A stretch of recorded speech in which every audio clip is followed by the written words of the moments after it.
So the metaphors I was giving actually triggered one of the dreams I used to have during that 2012 era. Let's just call it 2012 because it was more than just 1 year. But I feel like everybody knows when I say 2012. So one of the dreams that I had regularly was jumping in and out of buses, vehicles, and kind of feeling like I had to be picked up by the universe, dropped off to my destination, aka my soul purpose. And I would always find myself waiting at the bus stop. And right now, it makes sense. And this is why we can't always interpret our visions right away. But 10 years later, I understand. So each one of these vehicles was a vehicle to take me to my most aligned timeline. Right now, there's a lot of traffic on the streets, a lot of vehicles around. We're at an opportunity over the next 2 years to close out all cycles, all past cycles. This is part of our judgment and karma. And basically, as celestial souls, we have the opportunity to start on a fresh canvas after these 2 years, which is why so many of us are gung-ho on healing spiritually, closing out timelines, closing out cycles, learning lessons, all of that stuff. This also helps our souls advance. And every time we have a lifetime on earth, it's kind of like an upgrade to the expansion of our soul selves.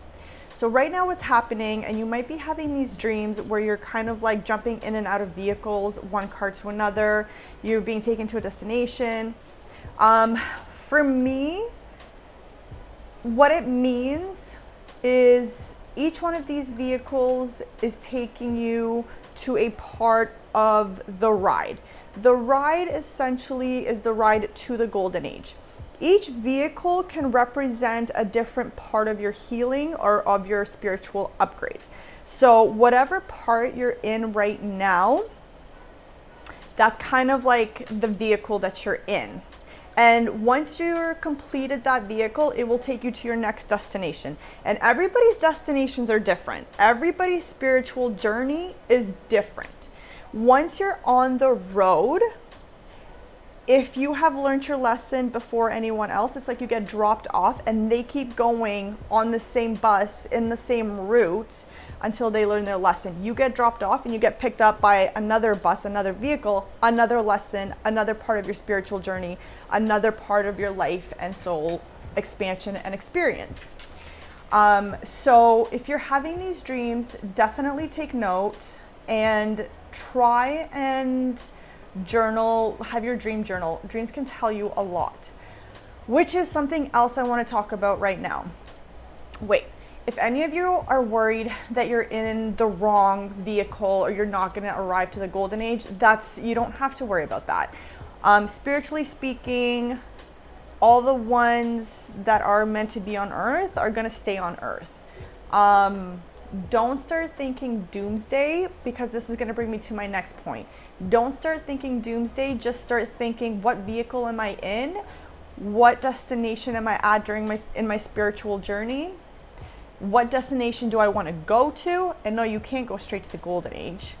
And start doing the work. What work do I have to do to get me to the next stop, to get me to the next vehicle, to get me to the next destination? And now I want to talk about dreaming of tsunamis. When we have dreams about tsunamis, which a lot of us are having, actually, when we have dreams about water, I feel like right now a lot of people are having tsunamis, and that is because of the awakening. When we have dreams about water, it's a direct reflection of our emotions. Like in tarot, you have the cups, you have the emotions. It's a water, anything to do with emotions is a water-based element. Anyways, basically what is happening right now is a lot of us are going to be having dreams of floods, of tsunamis, of waves hitting you. The reason why is because everybody is waking up to the God grid. God is technically an energy that we are all in union of. And the more the stronger we get in our mental energetic union, hence the grid, we expand that God essence.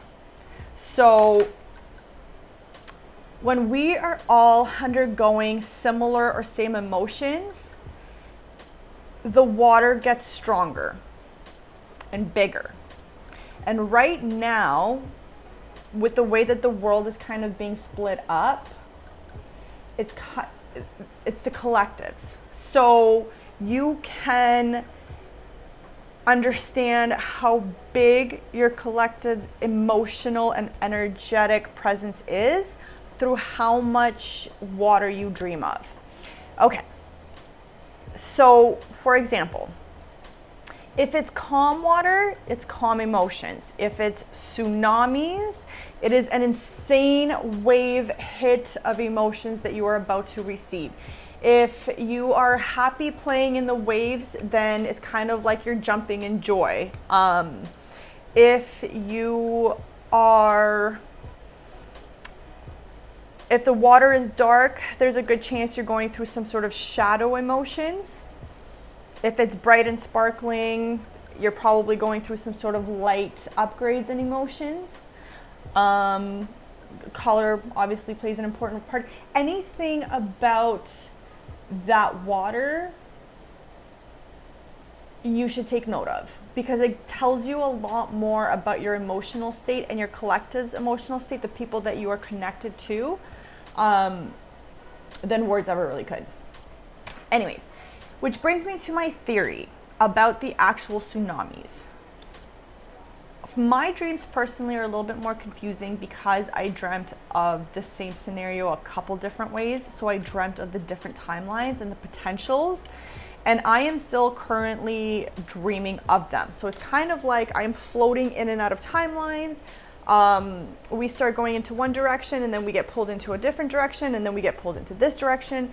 And it's not because people are doing anything wrong. It's just that's the way that it needs to happen. But when we're dreaming of, when we're all going through these waves of emotions and we're connected in a big collective way, like this great mass awakening, when we are dreaming of tsunamis, the tsunamis could quite literally be representing the entire world going through an awakening. And the more intense, the more often that we get these tsunamis in our dreams, it's kind of like the more people are awakening, the more that they are going through the waves of emotions of the awakening. It's that healing process, it's the shadow work, it's the spiritual mental expansion, it's the figuring out about aliens, it's the rabbit holes, it's the conspiracy, it's all of that. It's like learning everything, and then the way that it hits you, you'll be able to see the impact of it, of your emotions and energy through the dreams of water, through water in your dreams, the symbolism of water. It's really confusing, but it's actually really simple. I'm sorry for confusing you even more.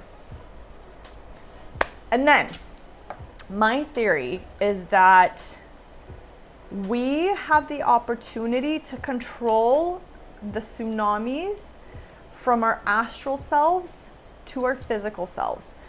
There are climate catastrophes coming. They are.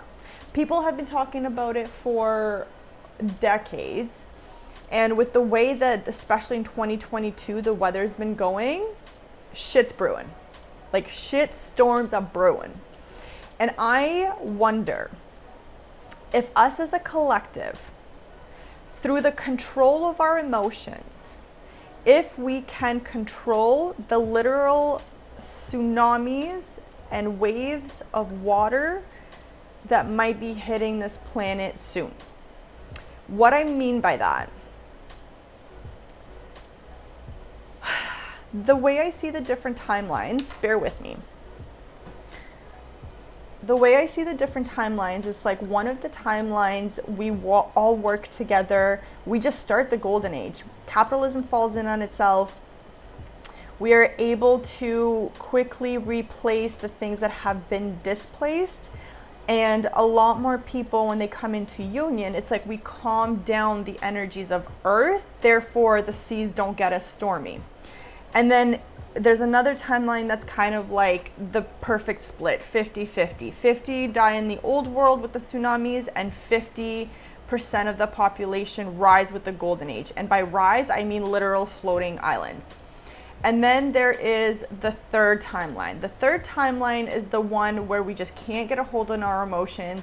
We start lashing out at each other, making the seas worse. Hence the actual tsunamis.